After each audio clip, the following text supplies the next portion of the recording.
Meeting more with the edge like this, or more with the edge on his flat. We could have the swords more like this, or more like that. I could end up with my strong on his weak, or with my weak on his strong, or various degrees of that. All of those things matter. Just as a slight little detail. Now what we're trying to do is get into sort of this position. So you have sort of where these triangles on these swords happen to sort of finish. That's kind of your defensive bit-ish. Now we were binding on, so we're meeting in the middle, going against one another and trying to work from here. Now once you get to this position, you can do a plethora of fancy things. We'll get to that later. Now there's this other thing, which is binding behind. So when he comes from his right, I can come from my left and do the same thing. And that means that he's kind of missing me as a result, because I've pushed it to the side and I get to hit.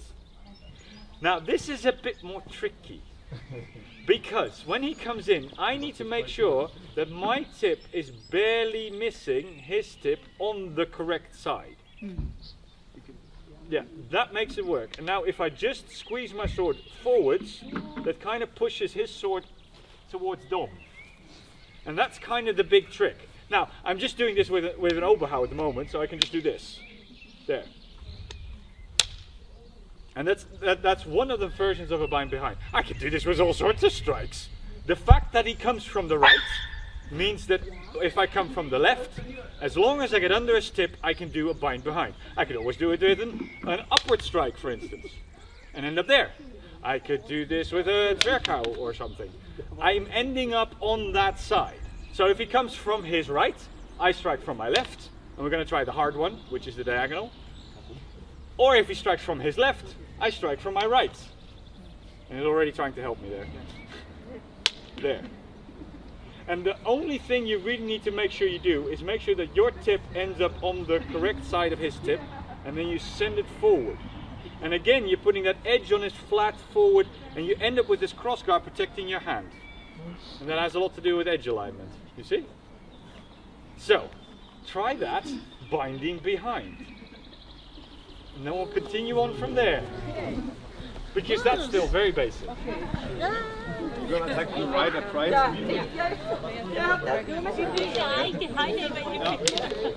She's yours now.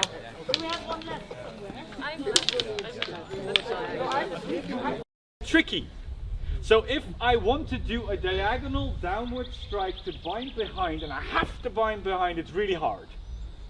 If I really don't care and just hit him in the head, then it becomes really easy. So if we're just doing either a diagonal strike from both sides for the sake of argument, I'm just going to strike from the right. And I'm just going to not care what he does. So, well, that's a bite on then. Oh, and this time he's going to come from the left, and I'm still going to do the same thing. I'm just going to do this. I don't care what he does. I'm going to hit him. And this is really important, because on horseback we don't have time. We're moving much faster than you do on foot. On foot you can kind of go, am I committing? On horseback you're just at a walk, you're already coming rather fast. So you have to do something and commit to that. So this bind behind can be, oh well, I ended up in a bind on. And if he comes from his right again, I could also decide to come from my left and just bind behind instead. I don't have to know in advance. That's key. Now, one of the things you might have also noticed, when he strikes from his right and he doesn't come quite so vertical, and he starts just drooping a little bit, it starts getting really hard to get that tip underneath there. And this is where you would start using a series of different blade techniques, but you're essentially still trying to do the same thing. So I wanted to just strike it, oh, I won't manage it. Then what I do is I might, for instance, do this technique instead. So what I'm still doing is presenting this point forward, meeting his sword, and ending up on the side I decided on. But just here I just thought left. Oh, well, it's coming a bit horizontal. Well, in that case I have to have the tip lower. So I ended up underneath here. But I don't want my whole sword lower. I just want the tip lower. Well, in that case I'll just zwerk. And this is just one example. If you know this technique, then play with it. I could also just go, I'm coming forward. Oh dear, his tip is a little bit low. Well, I've already cleared my own horse's head. I'll just do an upward strike, which more or less does the same thing. which is just a bit simpler. So what you essentially done is you've decided left. And you're not going to bother with thinking what he's going to do. I'm going to do left. Oh dear. Oh well, I'm here now. I'm safe. And what you do with that is bring this point forward and up. And this is why we see the low starting positions a lot. The one over here, the one where you have your hand like this, or in the Italian ones you have that one, or this one, or even from the draw of the sword is specifically mentioned.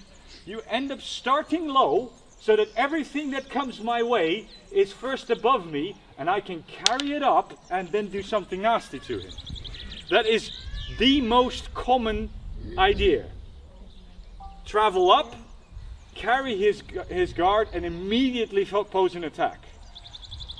Does that make sense? So, what we're going to do now is find a bind on or behind either side, and once you get to this point you want to keep traveling and try to play with how can I get behind here? Can I do a duplieren? Can I go there? Could I thrust him in the body? But he's going to try the same thing. So we're going to try and do, you end up doing a lot of this, go up there, just because if it's up there I can do stuff. And then of course there's things you can do because he's up there, but I just want you guys to find a bind and then work.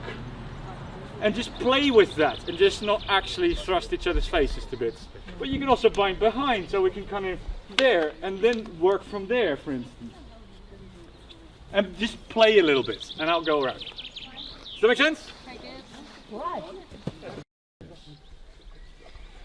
Now I can also bring the strong of my sword forward to do other things. For instance, there's an example, this is just a little side note from, if he has a lance, and we come left side to left side in this case, I could start with my sword on the arm, and he comes with the lance, and what they actually do is they defend the lance with a half sword, like this. So let go of the reins, and then they've got this defense, which again comes forward and upward. So they're again working upwards, and then they do all these fancy things.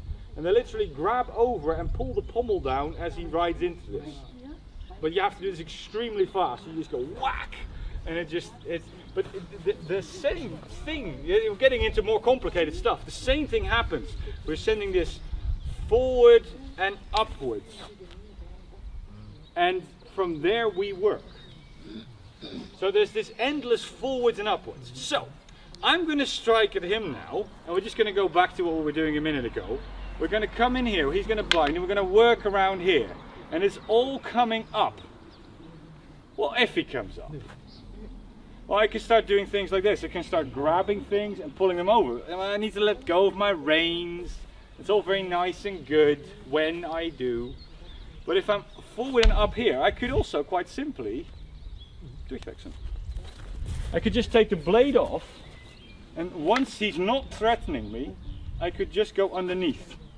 Now, you can imagine I need to clear his hilt. So there's this sticky outy bit that I'll get caught in if I don't watch out. And by trying to clear that, I could make a massive circle. You can kind of see that there will be a horse's head here. So you need to be a bit careful with this, but especially as you force him to go up, because I'm threatening him here, I could do stuff like this. Yeah, so that is the big opening you create, if that makes sense. So, exercise is we're again trying to bind from the right, from the left, whatever, and trying to work from there, and as it all goes up, it's called durchwechseln, so you change through, so you go around and thrust under. So later they start giving this fancy Italian names. But the basic thing is, if he's carrying it up so high that I can't do anything, I either wrestle or I bring the point around. Armpits are good for this. Yeah, they specifically target this in armor as well. Does that make sense? So you just go barely around his hand if you can, so you just miss that cross guard, and then try to bring the point forward again. And again, you're trying to hold this out and forward if you can. Yeah? Right? On the left, on the right. Right? Left. Right.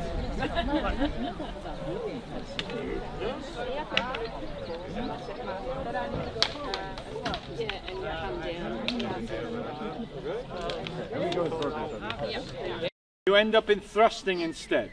So what you could do is when he comes in with a strike, I'll have to thrust at your face for this one, I have you know. is that I could do this wind and catch his sword as I strike in. So again, this part is going upwards and forwards and meets his blade. So again, auffahren. So again, I'm placing this defense ahead of me as I'm thrusting. So this kind of stuff is also done. It might be a nice one to practice to the armpit because we don't have everybody with fencing masks on yet, but that's done a lot as well. Now, if you're a bit further along, you might want to carry on a little bit because he doesn't like that, does he? Right.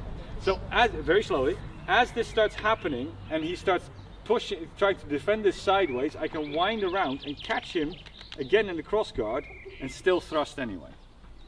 Yeah. So you just go for his face. He defends that, and you just travel through.